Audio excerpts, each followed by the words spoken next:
Tervist siis järjekordsesse seminari.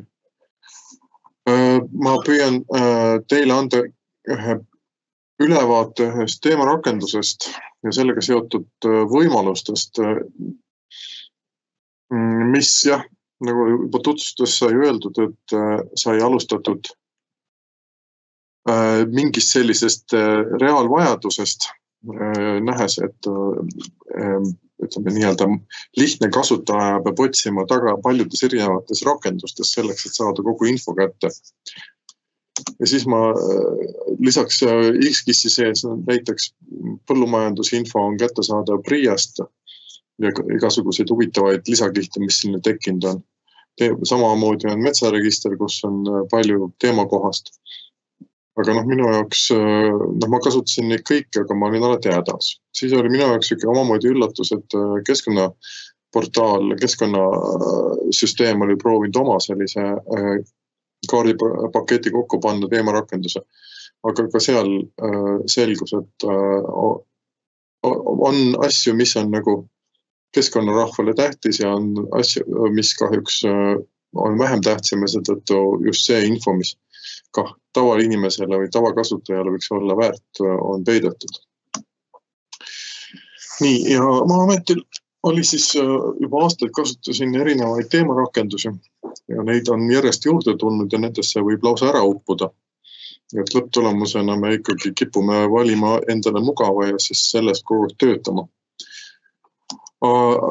Klassikaline vaade on X-KISsi baasvaade, kus siis on näha ilusalt ortofotosid ja siis või siis topokaarte. Aga nüüd pärast mitu aastat järjehoid ja õppe järgselt nii-öelda oma arusaamise kujundamist ja siin ka praktikute peal natukene katsetamist, siis Maa-amet oli valmis vormistama selle teemakaardiks nimega Maaelu-KISS. Nimi sai pandud võimalikult selline imelik omapärane, et see Google'i või erinevatest otsingutest võimalikult kiiresti ja lihtsalt välja tuleks.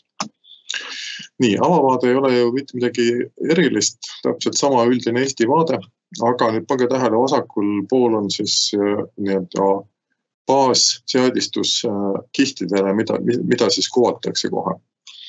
Seal on lihtne hübriidvaade, hübriidinfo, siis on mesinduse kohta, natukene mesileid, on avakoosluste kohta, eelkõige poollooduslikud kooslused.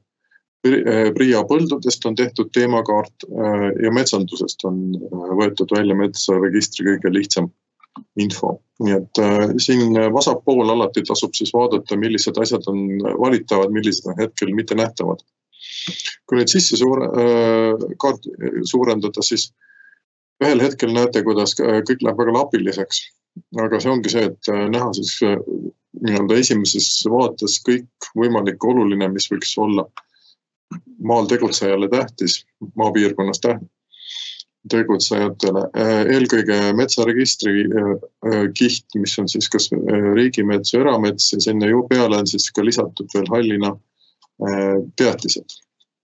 Samamoodi on siis PRIA põllud jagatud ära temaatiliselt suviõitsejateks kultuurideks ja kevadõitsejateks kultuurideks. Teised esialgu on varjatud, aga see ongi sellepärast, et siis need saab vajadusel sisse panna, kuid just, kes tahab nii-öelda maastiku neist ökoloogilist vaadet saada olukorrale, siis tundus, et see on praegu näiteks mesinikele ja maastiku, ütleme, ökoloogilisele kasutajale kõige tähtsam. Ja siis on ka muidugi siis poollooduslikud kihid.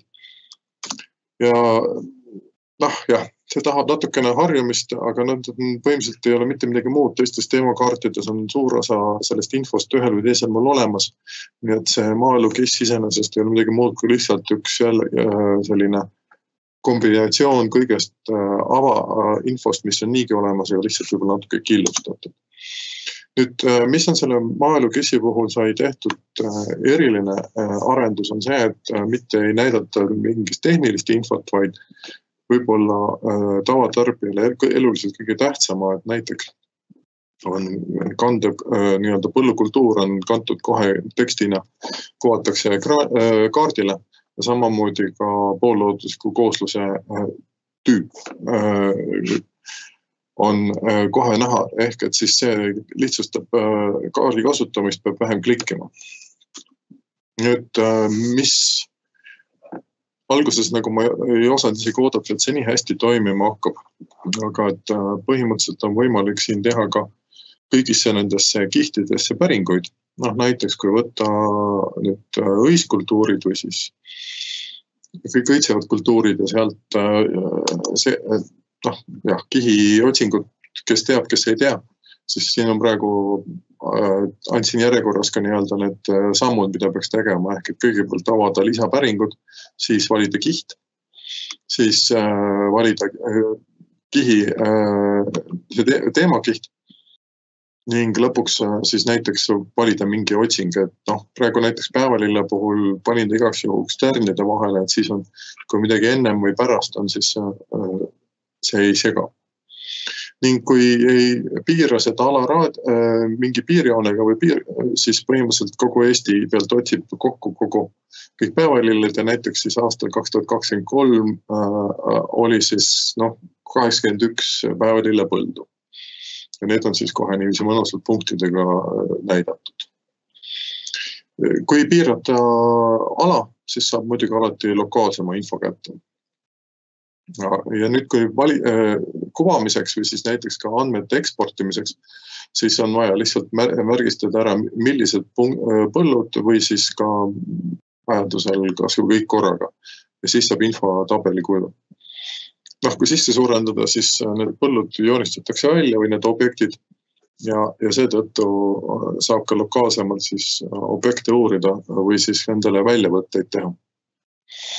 Näiteks mesinike puhul oli väga vaja sellist olukorda, et saaks märkida ära mesila ja siis joonistada sellele näiteks 3 või 5 kilomeetrine raadiusega ring ümber, et siis ainult need põllud ja korjealad otsida välja selle raadiuse põhjal.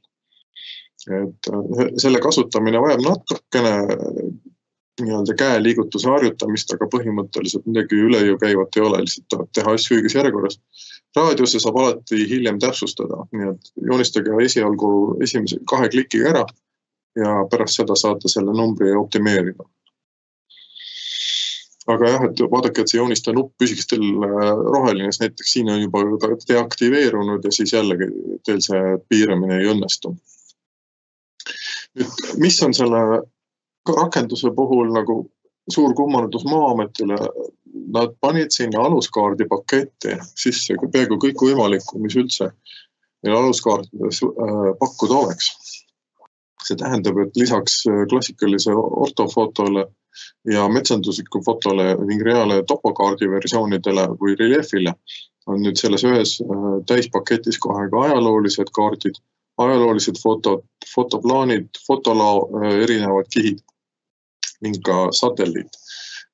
Satelliidilaost tulevad põhilahendid. Nii et see vajab natuke harjumist, aga tegelikult igaüks leiab suhteliselt kiiresti tõenäoliselt endale vajalikud kihid üles ja siin panna näitengi, mida kõike siis teha saab. Näiteks, kui tahate kõige klassikalisemad värviliste sati fotot vaadata, siis see on see RGB, nagu ikka. Ja nii see RGB pealt valides, siis ei olegi rohkem vaja, kui valida paremalt poolt, saab valida endale selge pildi, kus esimesed 2 kuud on seal valikus. Edasised, kui te tahate mingit teist perioodi saada, siis tuleb siin üles hammasrattale vajutada ja siis sealt valida sobiv kuupäeva vahemik. Aga märkate, et siis on täitsa kobedad värvid või siis näiteks sama koht kevadel. Et mida tasub alati teha on just see, et kõigepealt valida endale RGB ja sealt vaadata, kas pilt on piisavalt või taevas on piisavalt selge ja pilt on õigete, ei ole moonutusi seal värvides või, sest et tihtipeale kas pilvevine või pilvevari rikub ära teie vaate või siis ka värvilahendused teistele teenustele. Ja näiteks siin selles maaelu kissis on üks teema kaart valevärvides juba lausa eraldi kaasas lisakihtides.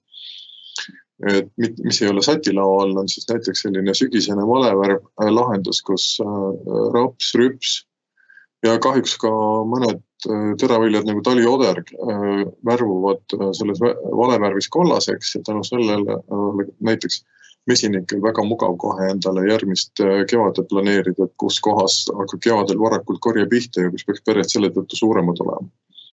Ja siin kohe nii see oli ka, et kes ei taha rapsimett, siis muidugi teab, et peab oma peret kaugele viima, aga see tähendab 4-5 kilomeetri kaugusele viimist.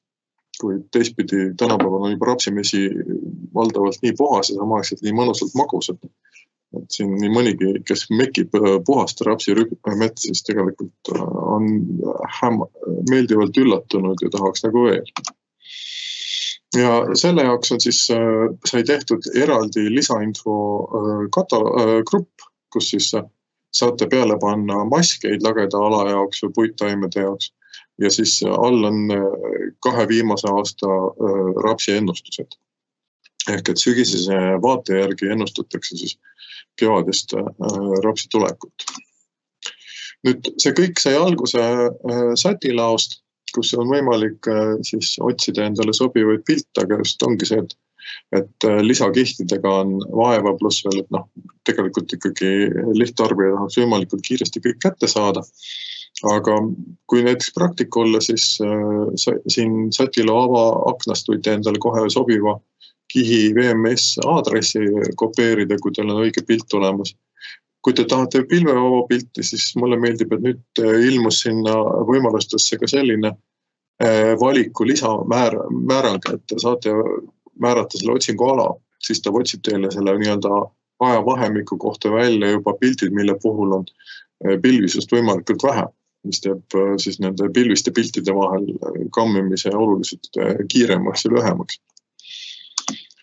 Ja siis lõpuks, vahel muidugi on väga ilusad puhtad pildid ja siis, et selleks, et sealt niiviisi midagi teha ja näha, siis tuleb valida vaata lähemalt nupp või kujunda ise sisuliselt on üks ja sama.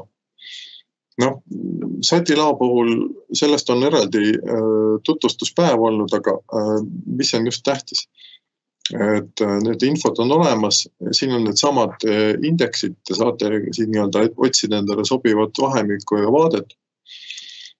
Ja samamoodi mõned sellised baaskihid, mis on X-kissis saadaval või maaelukissis on siis tegelikult ka paralleelselt siin, et siis saab paremini orienteeruda olukorras ja taustas.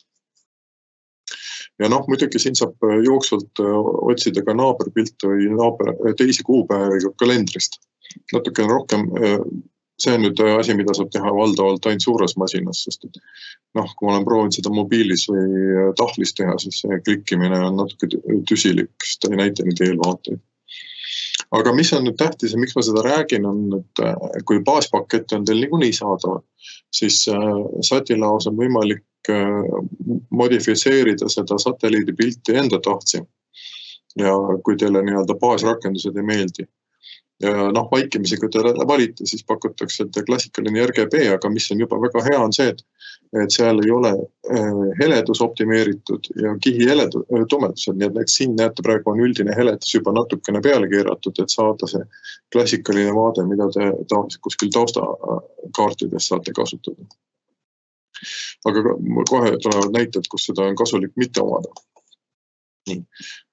Ja näete, sedasi saigi see ka rapsiennustus tehtud, et lihtsalt ühel hetkel siin mõnusalt tagasi kruvides ja mängides ja natuke loogiliselt mõeldes, mis seal sügisel maastikus on, siis sai valida sealt valikutest erinevaid kanaleid ja siis nende heledustega mängides või intensiivsustega mängides tuligi välja selline lahendus, kus rapsid rüpsid oma siniste lehtedega ilmusid just kollasena välja, mis on selles on hästi hoomatav ja need lillad on siis küntud põllud. Sinine oleks, kus on mingi kas oras või hein on peal. Nii, ja nüüd tagasi otsing näiteks, mis siis saaks teha nii-öelda praktik, näiteks kui tahate minna metsa ja valida endale, et oleks veel kuskil puid ja metsa tahaks poolele minna, siis sisuliselt järjekordselt otsite endale kihi nagu eraldised metsaregistri alt. Siis väga mugav on valida välja enda kasvukoha tüüp, Poola puhul on see eriti lihtne. valida pohla ja näiteks jänesekapsa pohla, neid saab sinna kuhjata, kes tahab võib näiteks ka puuliiki valida endale.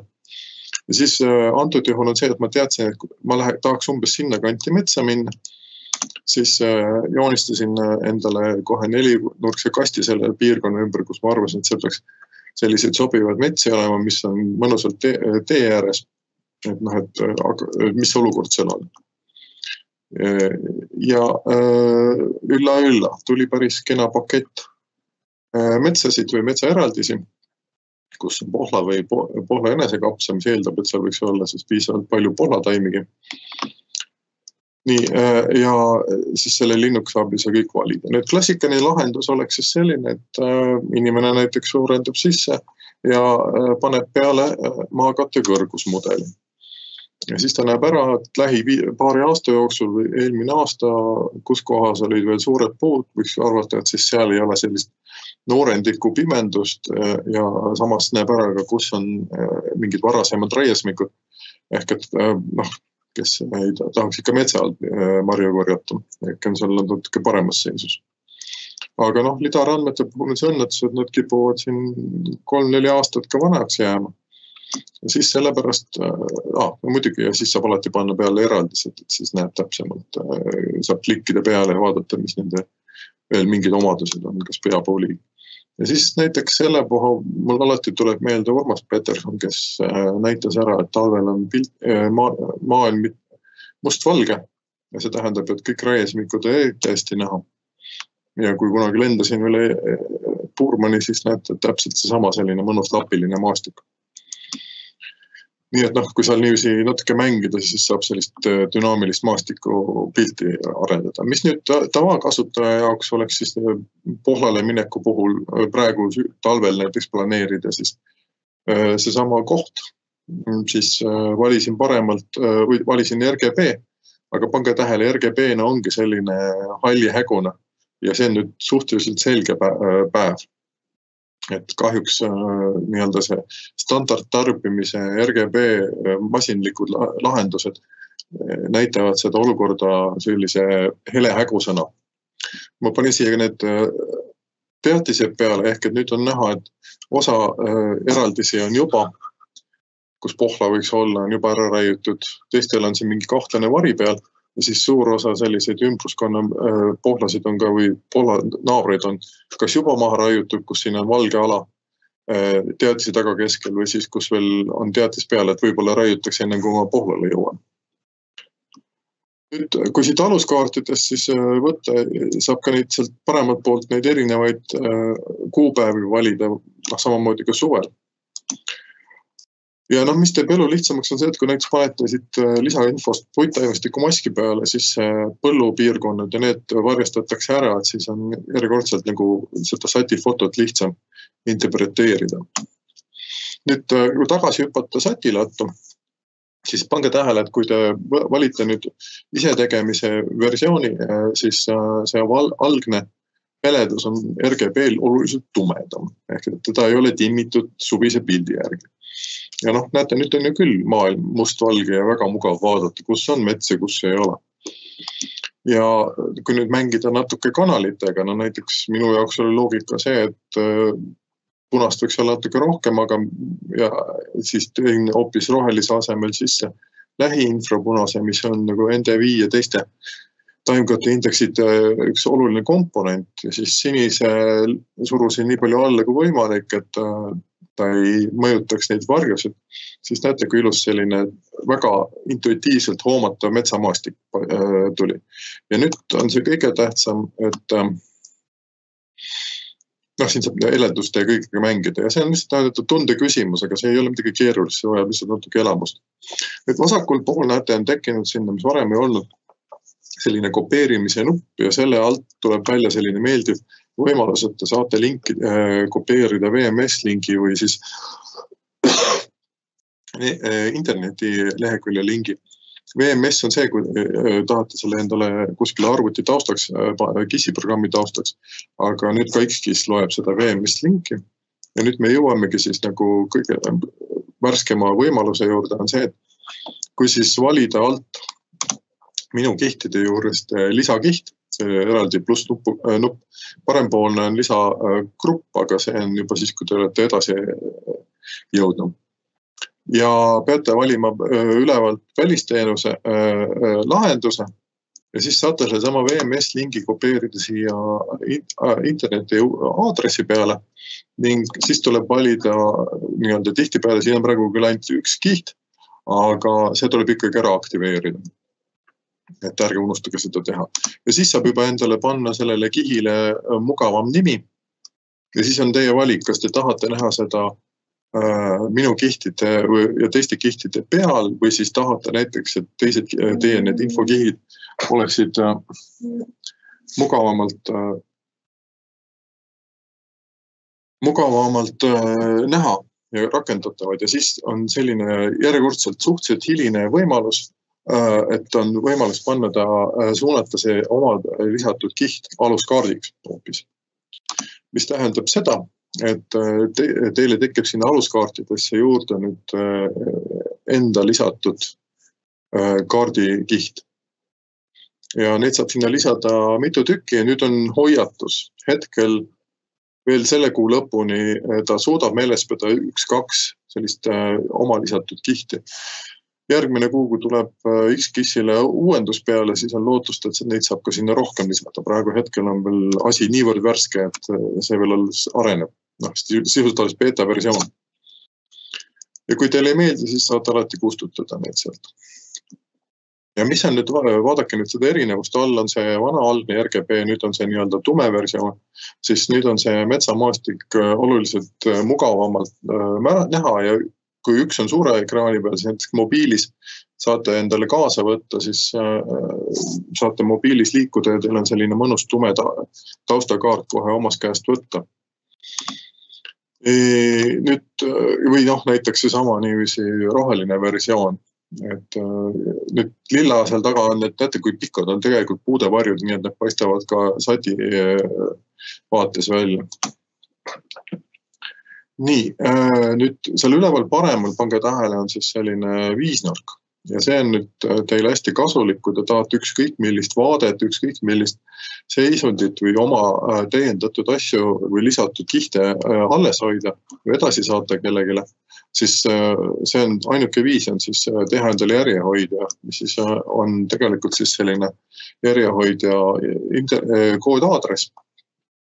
Ja see siis annab edasi nii-öelda Maa-amet säilitab kogu selle vaate, kogu selle seisundi ja täpselt see sama siis saate veel taas kasutada ja avada siis või kes iganes vajab, saab selle kohe niiviisi sealt edasi võtta.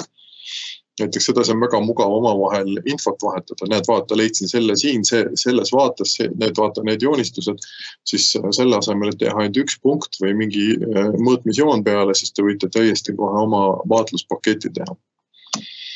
Ja nüüd tagasi tulles sinna Poola korjasse, siis näiteks on võimalik siit vasakult poolt valida teema kihtidest ka näiteks mullastiku info. Ja mis näiteks minu jaoks on praegu, siit loen välja, on see, et on seal see kollasem on nagu eriti kuivad männikud ja siis seal lillakamas osas on sellise veidikene niiskema mullaga. Ja sõltuvalt aastast, kui on väga vihmane, siis võib-olla tasub sinna liivasema alale minna. Kui on veidi kuivemad aastad, tasub nendele Pohla metsadesse minna, kus on need lillakamad tooni, väikse G-tähega mullad. Nüüd veel üks kavalus näiteks on see, et kui sealt aluskaartidest võtta reljeefvarjutus, siis praegu näiteks on näha, et paaris eraldises on taustaks ka sellised kerged liivaluited või mis iganes nad seal parasjagu on. Ja mina näiteks tihtipeale just eeldaks, et nende küngaste peal on eriti raske kasvutingimused, mis tähendab, et Poolal peaks seal just eriti hea olema. Ehk et selline mitmekesine maastik on võib-olla see koht, et kui ma peaksin kuhuga minema ja auto parkima, siis ma püüaks just selliste kohtade lähedale minna, mis teeks marjakorjamise kohe võib-olla efektiivsemaks või edukamaks.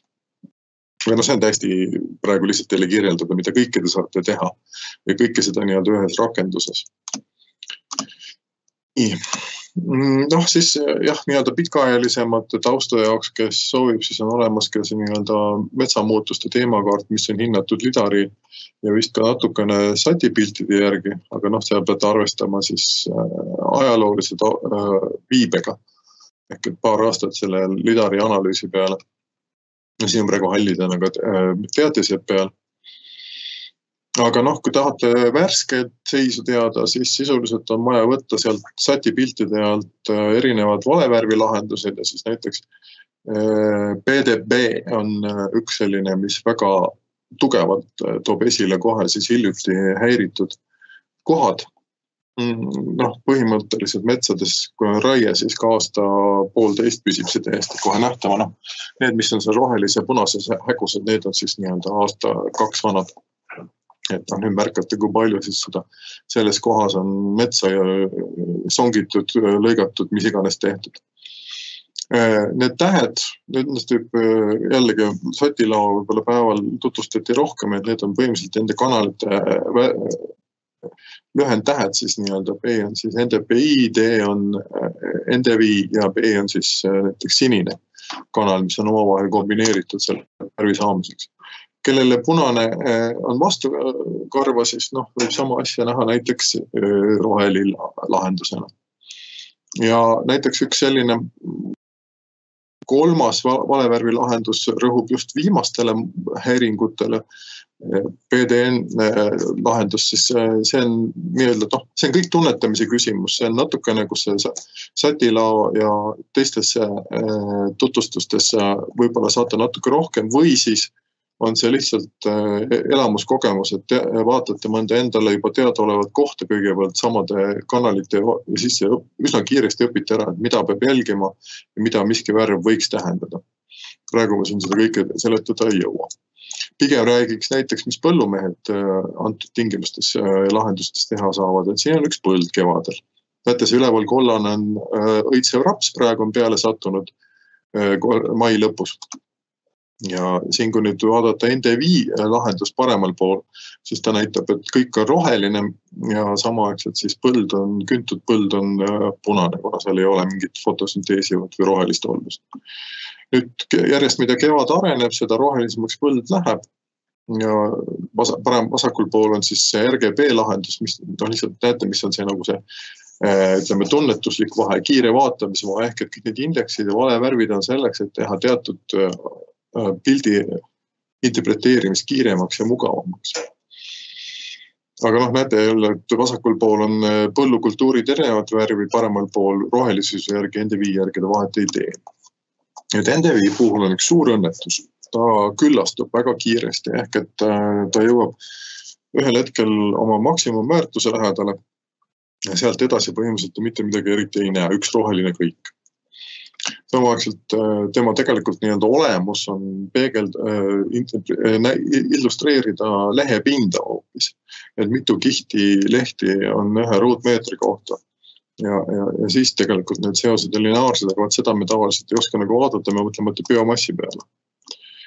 Nüüd, mis on sellest kõigest kasu, on see, et kui näiteks panna sinna nüüd valida jälle teemakihtidest välja mullastiku kaardikiht, siis näete, et näiteks ühes kohas siin praegu põllu peal on tõelised probleemid, siis seal on teine mullatüüp või siis see on lausa sealt nii-öelda kraavist või kuskilt on nii-öelda kõrgendik, kus on ebamugavad mullad ehk taimed kevadel ei kasva.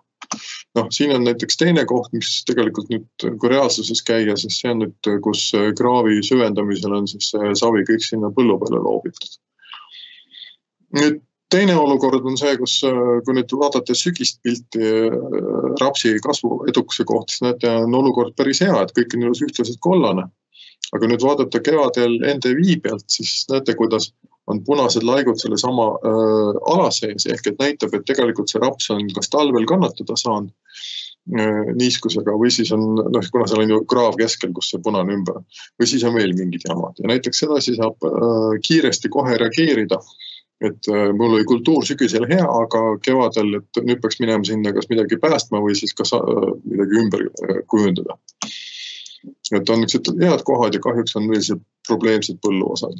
Kahjuks, kui sa sõidad nii-öelda maastikul, siis seda kõik igal pool näha ei ole. Satelliit selles mõttes ja veel mobiilis sisuliselt kasutatavana on kiiresti näha ja siin on näiteks mullakihid juurde pandud, et näha, et kui seal on tegelikult mõnes kohas on mulla probleem, mõnes kohas võib olla midagi muud. Ja näiteks see mulla probleem on siin teisel põllul, kus on näha, et on madalsa mullad. Ja näete, ühes kohas on ta nagu taimed ilusamad, ülemises teises on nagu selline just vastupidi kuidagi kehvem kevadel. Ja nüüd on näiteks olemas selline nii-öelda tagurpidi NDV värvilahendus, kus mida punasem, seda parem taimkate, tugevam taimkate, mida rohekam, seda lahjem taimkate. Ja tema väärtus on selles, et ta just illustreerib seda gradienti selles rohelisuse ülemises otsas, mida NDV ei tee.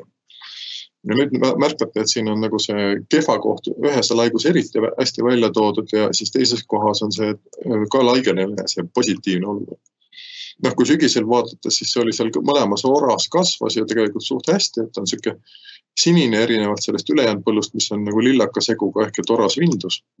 Ja nüüd pange tähele, mis on jällegi tore selles kaardirakenduses, et sa saad vaadata kohe ajalugu ja siis tuleb välja, et ajalookaardide alt võtta see verstakaart ja ülla tegelikult omal ajal ei püütudki seal üldse põldu teha. Seal olid sellised märjad soorohumaad või siis lausa metsad.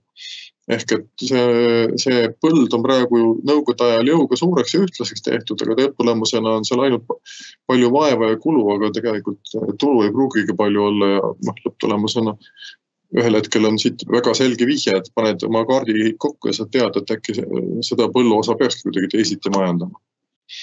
Nüüd majandamise kohta näiteks on kevadel väga lahedaid vaateid, kui järjekordselt kasutada neid valevärvi lahendusi ja näiteks nüüd selle sama PDP häiringu versiooniga, siis näete, põllud ühel hetkel kipuvad, olid triibulised, et see on siis nüüd tehnorajad pluss hooldussõidud, et seal tegelikult on näha, kuidas mehed on sõitnud ja kuidas on siis taimik hakanud kasvama.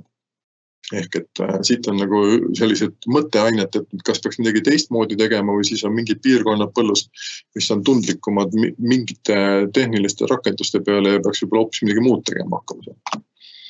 Nüüd metsamehe jaoks näiteks siin olen õpetanud päris palju, et kuidas metsa hooldada või majandada. Siis on näiteks siin üks see on nüüd metsanduslik ortofotolahendus, kus värvid on natuke teised. Metsamehed on harjunud vaatama, et roheline tähendab okaspuud, oranž lehtpuud, sinine tähendab surnud puud.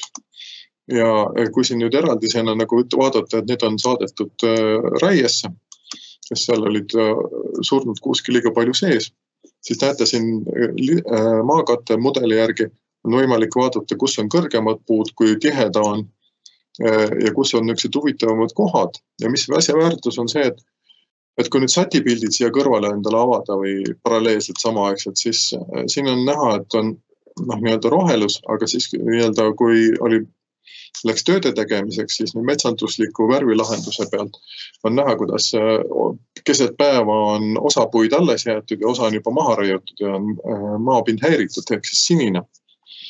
Ja kõige toredam on see, et ühel hetkel siis ossindeks, et on see säilik tukk alles jäetud. Ta kahjuks teatise kogemata peale jäänud. Ja siis näete, selline püsike tukkakene paistab juba sealt päris hästi välja, aga alati võib öelda, et võiks paremini paista. Ja vaadake, see on nüüd tore jällegi, et kui kasutada seda nii-öelda tagurpidi NDV värvilahendust, siis pange tähele, kui ta hästi praegu see puu välja paistab ja mis on kõige toredam, et seal tekib isegi nii-öelda varjuefekt, et sa suudad näha seda tukka veel, tunnetada veel paremini kui tavapildi pealt. Ehk et alati vastavalt oludele tasub läbi mängida erinevad lahendid ja tänu sellele, et seal kõik on sul mugavalt paremalt poolt võtta ja valida või siis aluskaartidest kohe klikkida ja valmis, siis see tegelikult hästi kiirelt ja on täiesti tavakasutaja stiilis 10-15 minutiga, kui ta natukenegi paindlikult läheneb, siis ta suudab juba selle kasutuse ära õppida. Siin on üks selline tore juhtum, ma avastasin kogemata, et on Hiirevju nii-öelda pesakoht, ja siis seal on, näete, on jäetud alles tukakene täpselt ja see nüüd talvepildi pealt, nii kus on see puud roheliseks tehtud. Ümberringi valge on siis põld või siis raiesmik. Ja nüüd, kui panna siia see muuta sealt, näete, kui sealt all vasakul näete, on võimalik seadetest selle hammasratta pealt valida kihiseaded ja siis muuta läbipaistvus, siis ma panin alla ajaloolise verstakaarti. Ja siis pange tähele, et tegelikult see Hiireviu pesakoht on hoopis endise rohumaa peal, kus võib-olla mõned puud kasvasid, seal harvikumärk on peal. Aga et tegelikult nii-öelda see ürgsem, põlisem metsaala on hoopis seal põhja pool. Ehk et, ja seal on veel natuke puid peal, nii et näiteks mina kui metsaökoloogina läheks just sellesse ovaaliga märgitud kohta, ehk et seal oleks ka midagi veel metsaliike leida, et see, mis on nüüd see ülejäänud kaitstav ala, see on tegelikult selline uudismets, mille puhul nagu on ainult puud, kõike muud ei pruugi väga palju olla. No, tuleb välja Hiireviu. Ja nüüd sellest sügisest siis Maa-ametis sai katsetatud ka surnud puude tuvastamist suviste piltide pealt. Ja ülla. Nüüd puid on kõik okasmetsad paksult täis, ehk et ei ole nii, et mul kuskil ühes kohas suri. Et siin näete küll gruppe, kus on nii-öelda ka kolded, aga selles mõttes enamus on suhteliselt ikkagi hajusalt on ka. Ja siis need kolded paistavad just välja ka punaste punktidega ja siis suvise pildi peal on näha siis, kuidas neid on tunnetatud. Alati kõik ei ole, sest et praegu peate arvestama, et kuna häiritud maapind on ka sinine, siis praegu on tegu alahinnanguga ehk et on püütud vale positiivsed võimalikult välja kraasida. Aga vaadates siin näiteks mõnda kaitseala piirkonda, siis seal on seda surnud kuuske rohkem kui küllaga. Ja nüüd, kuidas siis käituda on see, et sama koha peale järjekordselt võib aluskaartide alt satipildi võtta ja saad näiteks metsandusliku lahenduse ja endale kõige lähedasema kuupäeva võtta ja siis lisaks sellele, et antakse, et surnud puud annavad teile vihje, kus võiks olla ja siis tegelikult sealt satipildid selle sinise alana näete ära, kui suureks on need kolded juba edasi läinud. Ehk et siit on järjekordselt võimalik siis teha endale järjehoide ja selle järgi saab minna oma metsa majandama. Ja siis märkate, et seal, kus on see punasega on kaitstav ala, seal on surnud puud alles, seal, kus on majandusmets, seal tihtipeale näete, et koldealad on juba siniseks võetud, ehk et juba on välja raiutud surnud puudega alad. Ehk et alati ja siis surnud puud on seal sati rakenduses ka samamoodi võtta nüüd. Nii, siin on lihtsalt veel näiteid, kuidas soode kraavide kinnipanemisel on puude suremine võimalik näha kaugelt. Ja nüüd lõpetuseks natukene sellist looduskaitselist vaatlust. Et siin on näiteks sellised puisniidualad, mida püütakse aeg-ajalt taastada, siis tundub, et enamuses mets ja mõned väiksed puisniidu laigukesed, mida ka minu teada RMK püüdis seal taastada ühte ribasest. Aga kui nüüd jällegi avada nüüd fotolao lisadest vanad need fotoplaanid, siis näete, et tegelikult on see ala kõik olnud üks suur puisniid. Ja siit sisuliselt on nüüd niiviisi, et lähete, panete selle endale telefonis või kepsus taustaks ja jalutate ringi ja teil põhimõtteliselt siin X-kissi abil on võimalik selle vana puuni välja jalutada tihtipeale, sest need on ikkagi hämmastavalt hästi seotud. Aga kuna see omandus on seal, näete, neid saraisid on kõik kohad täis, aga nad isegi on vene topode pealt metsaks märgitud, siis võib topokaartide pealt vale mulje jääda selle puisniidu suurusest. Ja nüüd näiteks seesama häiringu PDP värvilahendusega, siis näete, et siin eelmised lillakad alad on, mis on juba eelmine aasta, üle-eelmine aasta puhastatud. Ja nüüd nende noolte koha peal siis selle suve jooksul näete, kuidas hakati hooldama. Ja kuidas neid uusi kohti avati. Ja kuna neid ei raiutud täitsa tühjaks ja veetud ära, siis tegelikult rohelus taastus üsna kiiresti. Ja siin lõpetuseks siis selle allosas viimased. Ja sellega ma tahakski siis tänada Maa-ameti tohutut tiimi, kes on mind välja kannatanud ja siis kommentaaride abil seda teemakihti järjest aga edasi arendanud ja mind ennast õpetanud kogu aeg. Nii, tänud.